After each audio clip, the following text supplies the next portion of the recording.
Hey everyone, how's it going? I hope you guys are having a good one. So, Battlefield 6 has been out for a little over a week now, and well, I have some thoughts about this game. I played the multiplayer, I played the single player, and well, boy howdy, we're going to talk about both of them, okay?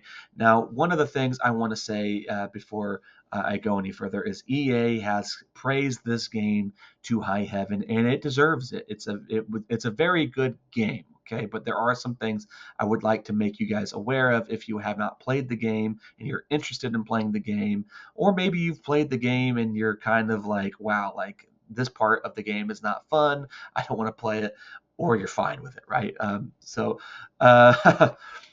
but first and foremost, EA had released a release on the 16th of October, basically saying that the game sold over 7 million copies in 3 days, and they had 175 million matches played, and they're praising the game to high heaven, which, I mean, it deserves it. It's a good experience. But this is something I kind of want to bring up because you have a lot of these companies right now who have talked about in the past that, you know, oh, Assassin's Creed Shadows is going to be game of the year. It's one of the best games ever. Or Dragon Age Inquisition is one of the best games ever made. And we're all just idiots for thinking that it's not great. Um, if a game is good, the company is going to tout the numbers. And that's exactly what EA did with Battlefield 6. And I'll have basically a screenshot of the article where you can see. But I just kind of wanted to bring this up because just like with everything, if the thing is not good, the product is not good, they're not going to tout it as much as they would with this. They would definitely tell you if it was successful. They would tell you how much money they made. They would tell you all sorts of things about it. If it didn't make anything, they're going to probably keep their mouth shut. Okay, but just wanted to throw that out there. But how is the game? Now I'm going to talk about the single player first. The single player is not great. It's not bad. It's not great. Okay, the graphics of the game overall are good. I think it runs really well on my computer. I have like a 4080, and it runs pretty smooth. I've not had any issues or anything like that. Um, the gunplay feels okay. It feels pretty smooth, a lot smoother than previous Battlefield titles, where the like 2042 and five was kind of rough, and uh, the the setup to the stories are kind of like Family Guy episodes. It starts off, the cutscenes are great, amazing.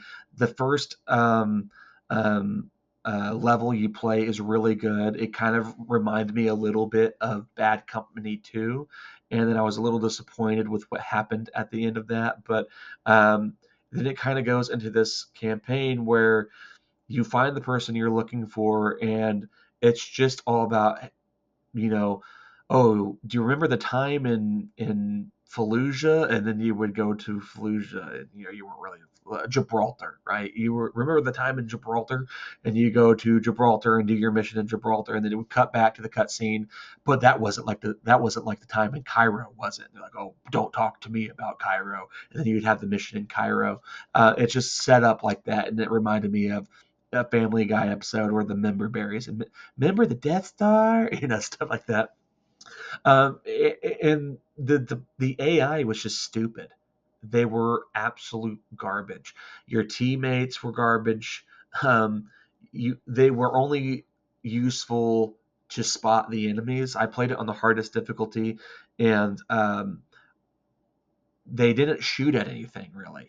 So like you would try to get behind cover to reload and heal up, and then like two enemies would like run up again like to you, and your teammates just kind of let it happen, and it's really confusing. It's just like, well, hold on a second, like my teammates are up there and you're here, so it's really annoying. And and then the bots themselves, like sometimes they just kind of stay in one place, or they'll kind of like do that move back and forth kind of thing. It's kind of annoying, but if I were to give it like a rating or anything like that, it would probably be like a 4.8 to a 5.1. Like it's just a mediocre campaign. It's not a blockbuster hit or exciting or anything like that. It's just, hey, let me play it, beat it so I can unlock the stuff for multiplayer and then never look at it again.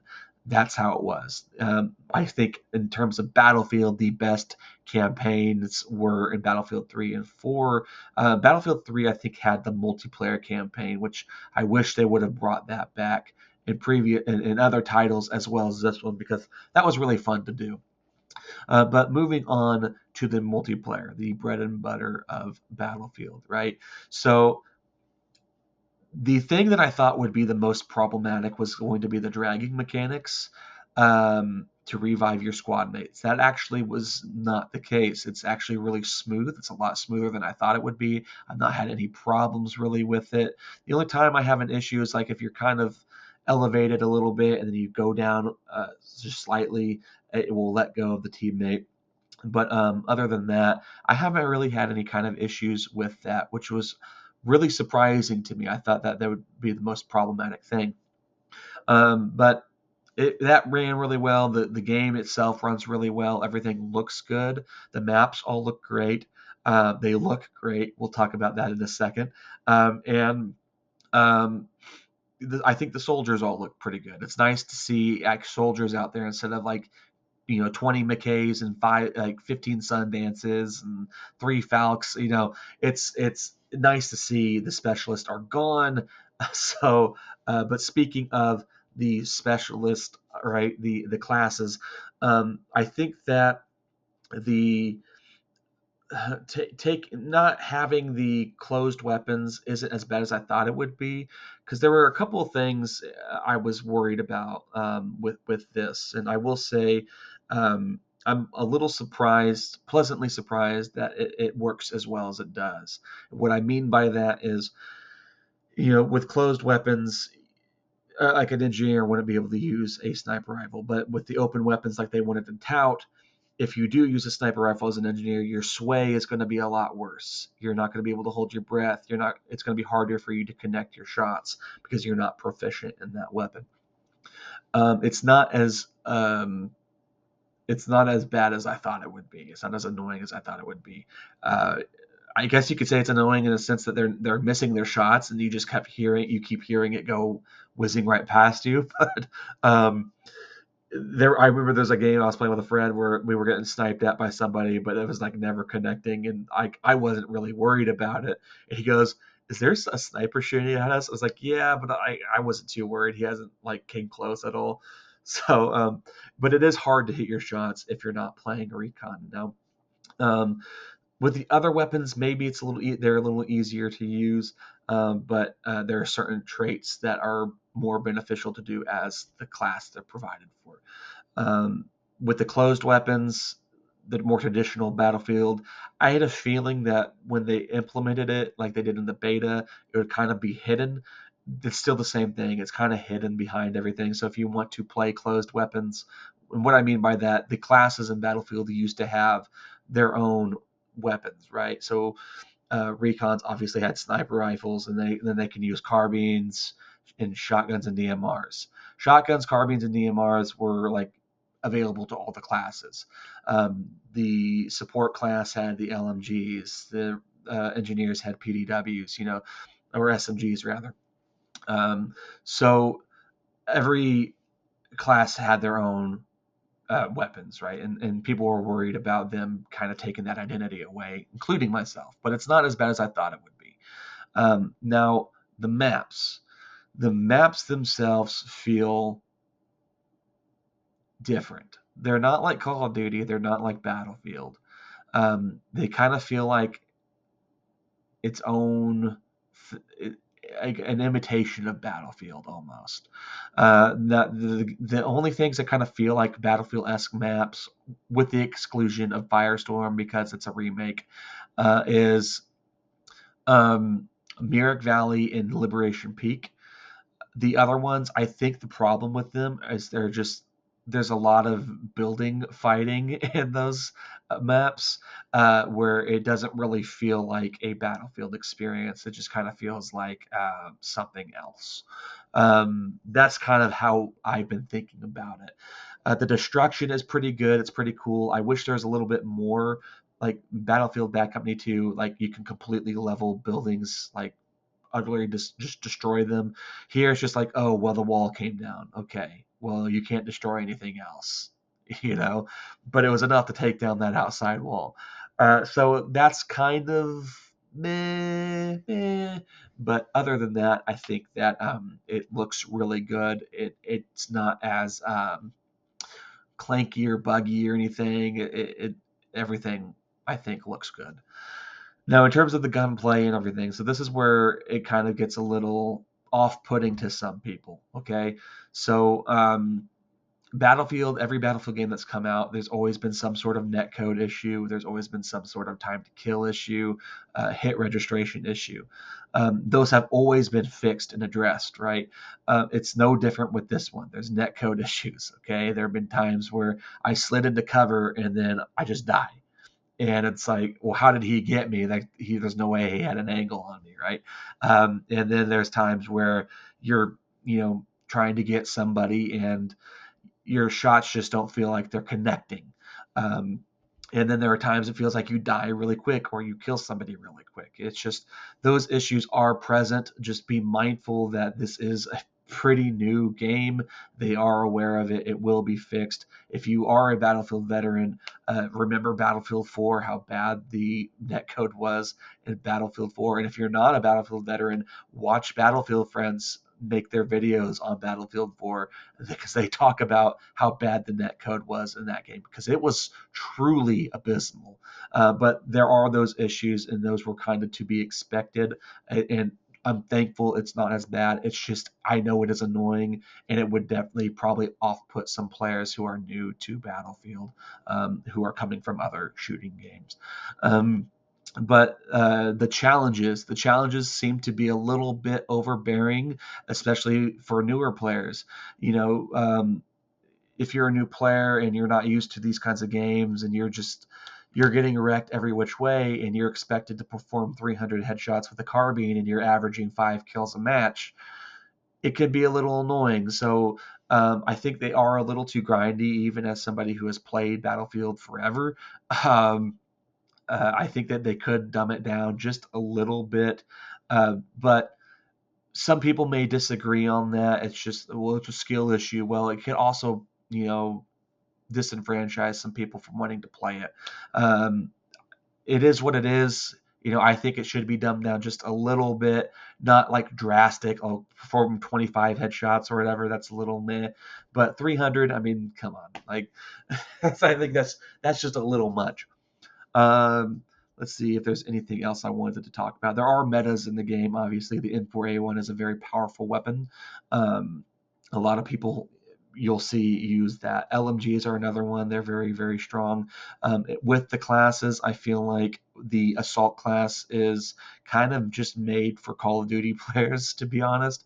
I feel like that to make them more beneficial and useful for the team, they should have had the ammo crate, and the support class should have had the med crate. I don't think that they should have combined the two. That's just me. I just wanted to see all the classes kind of have their own uses, right? Where assault just kind of seems like it's a run and gun class. But let me know what you guys think about that. But that's kind of what I was thinking about it. But I don't really think there's too much of anything else that I have to say. The multiplayer is fun. I pretty much enjoyed my experiences with the multiplayer every time I play it. Now you'll have maps that you join into, and it's classic Battlefield. I'll just say this: you'll join into a match where you're just getting absolutely wrecked. Your team is losing. You have one flag. You're down. You have like 100 tickets left. They have 900 and whatever. And you're just like, oh my gosh, when will this end? That's a Battlefield experience. I'm sorry, it just is. It's every Battlefield game I ever played that's happened in. But um, one thing I do want to say too, when you do a custom search, you can search for multiple game modes, and it will alternate through those game modes. So you're not just playing Conquest. It will find a Conquest game, and then it could find a Rush game next, and it could find a Team Death Match game next. I think it just kind of finds the first available game or server that's available. So that's pretty cool. I don't think that's been in any other of the Battlefield games. Um, what I think there's another thing I wanted. I'm kind of all doing this at the top of my head. So the um, Portal mode is kind of being used for XP farming right now. It's a little annoying to see a bunch of XP farm servers on Portal, but it was the same thing with Battlefield 2042. I think today they just said that that is no longer going to be a thing as of right now. So we'll see, because I think they said the same thing with 2042, but a lot of people threw some stink fits about it. I could be wrong about that, okay? But I am excited for Portal if they do like a sandbox mode where you can create your own experience, your own maps. It would be pretty cool to see like Delta Force maps in Battlefield, or Call of Duty maps in Battlefield, or Halo maps in Battlefield. It'd be kind of cool to see those take place in a Battlefield game and in a server like that. Because a lot of people wanted a custom map experience in every Battlefield game I think it's ever been made. So, and not just to say like those maps, like Battlefield maps from the past, like gosh, I can't remember it in Bad Company 2, but it had like the windmills. I liked that map, and the one that had like the farm in the middle, that map as well. And of course, you had like the Karkand, Strike at Karkand. That was a fun map. Wake Island, you can create Wake Island. Iwo Jima. So it can potentially give all these great content creators out there this avenue to create these maps, and hopefully they get paid for it. You never know, but we'll see where that goes. I heard that they may do something like a sandbox where you can create and put in your own assets and stuff, but we'll see how it goes. Okay, but other than that, I have nothing else to really say about it. It's a great multiplayer experience, especially when you have friends to play with. It's good fun. It's pretty cinematic in some cases. You just be mindful of the things we talked about here with the time to kill and the net code issues. They can be a little off-putting at first, but it's a newer game, right? It's going to be fixed. It's not going to be like this forever. If I were to give it a rating right now, it'd probably be like an 8 to a 9. It's just a really fun, enjoyable experience, and I think we're back with Battlefield, boys. I think we are, but that's pretty much all I've got to say. Thank you so much for watching. If you liked the video, please leave a like. If you didn't like the video, thank you for staying around for so long. Hopefully one day I can earn your support. Please subscribe if you want to. I do all this for fun. I tried to make a video as much as I can. Been a little busy lately, so it's probably been like every 2-3 weeks since I make a video, but I try to do one every week. But yeah, that's pretty much all I have. Thank you so much for watching, and I'll catch you guys in the next one. Take care.